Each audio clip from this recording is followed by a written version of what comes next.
성장통이란 성장기 어린이의 10 내지 20%가 경험하는 질환인데요. 밤에 심하다가도 아침이 되면 완전히 없어지는 게 일반적으로 활동적인 4세에서 7세의 여자아이에게 가장 많이 발생합니다. 성장통은 일반적으로 자연히 치유되는 경우가 대부분이어서 그냥 간과하는 경우가 많은데요. 그러나 때로는 소아 류머티스나 백혈병, 구루병과 같은 심각한 질환을 성장통으로 여기고 방치하는 경우도 많기 때문에 성장통에 대한 정확한 이해가 무엇보다 필요합니다. 한방에서는 소아들이 자라나는 모양을 소양지기가 왕성하다 이렇게 표현합니다. 즉 양기가 풍부하다라는 표현으로 이야기를 하고 있습니다. 즉 양기가 풍부하기 때문에 발랄하게 행동할 수 있고 또 성장도 아주 빠르게 이루어지는 면이 보입니다. 반면에 양기가 풍부한 반면에 음기가 부족하게 됩니다. 한방에서는 음양의 조화를 아주 중요시 여기는데 이 음이 부족한 것이 성장통의 원인이 되는 것입니다. 어린아이들은 뼈가 점점 화골이 되면서 점점 나이가 들면서 이렇게 커가게 됩니다. 즉 뼈가 자라는 것에 비해서 인대라든가 근육 어떤 이런 조직들의 자라는 것들이 같이 이루어지지 않기 때문에 근육에서 통증을 느끼며 또한 골막을 싸고 있는 신경세포에서 통증을 느끼기도 합니다.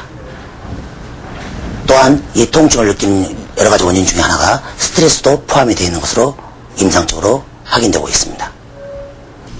아이들이 성장통을 호소할 경우 부모님들께서는 먼저 아이를 안심시키고 근육에 무리가 가는 심한 운동을 피하도록 해야 합니다. 성장통이 있는 경우 아이에게 인스턴트 음식의 섭취를 피하게 하고 대신 단백질과 칼슘 그리고 각종 비타민과 미네랄이 풍부한 음식을 섭취하게 해야 합니다. 주로 성장통은 무릎에서 많이 나타나는 경우가 많습니다. 또한 여자아이들 경우에는 발목에서도 나타난다고 보입니다.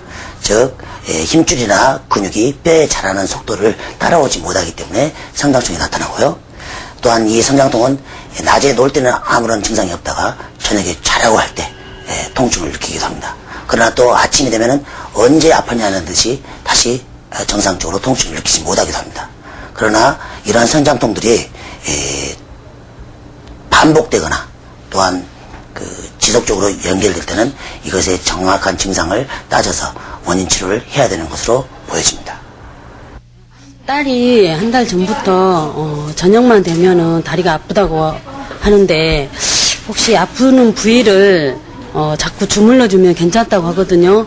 근데 다시 재발이 되곤 해요. 근데 뼈에 혹시 이상이 있는 건가 싶어가지고 왔거든요. 일단은 뼈에는 이상이 없는 걸로 보입니다.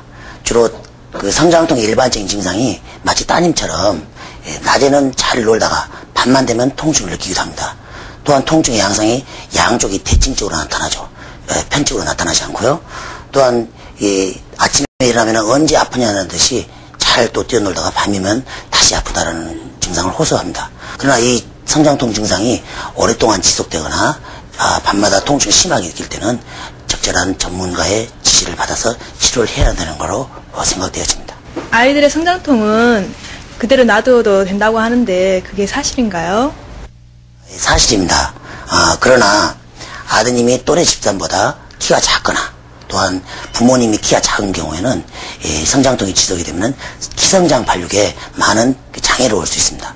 그러므로 이런 경우라면은 적절한 전문가의 치료와 키성장에 도움이 되는 치료가 같이 더불어야 된다고 생각됩니다.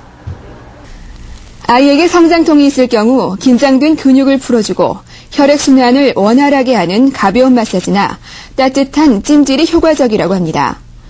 또한 하루 2번씩 다리 스트레칭을 하는 것 역시 성장통 치료에 큰 도움이 됩니다.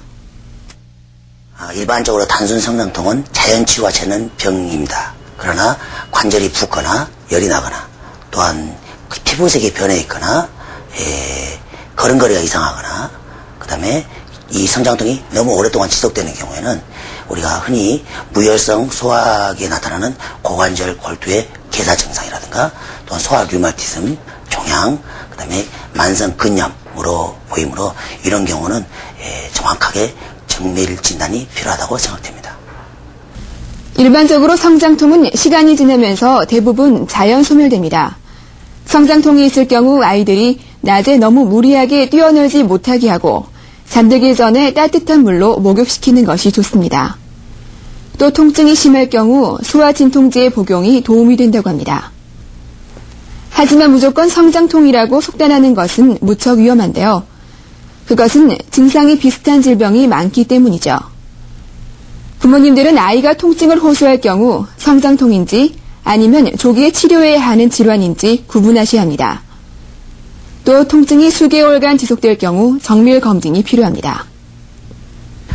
한방에서는 성장통을 신장과 간장과의 관계가 깊다고 생각합니다. 따라서 신장과 간장을 튼튼하게 함으로써 뼈의 발육을 돋게 하고 근육을 강화시키는 이런 치료제를 처방하기도 합니다. 또한 성장통이 있는 부분에 따뜻하게 찜질하거나 부항요법 또한 이런 물리치료를 같이 병행함으로써 통증을 많이 완화시킬 수 있고 그리고 집에서는 부모님들이 어린애들에게 성장통이 있는 무릎이라든가 이런 부분에 온찜질을 해줌으로써 많은 통증의 완화를 볼 수 있고 또한 반신욕도 아주 좋은 치료 방법이 하나라고 생각합니다. 그리고 통증이 심해서 호소하는 어린애들은 소화용 진통제를 간헐적으로 복용을 시켜도 특별하게 부담은 없다고 생각됩니다.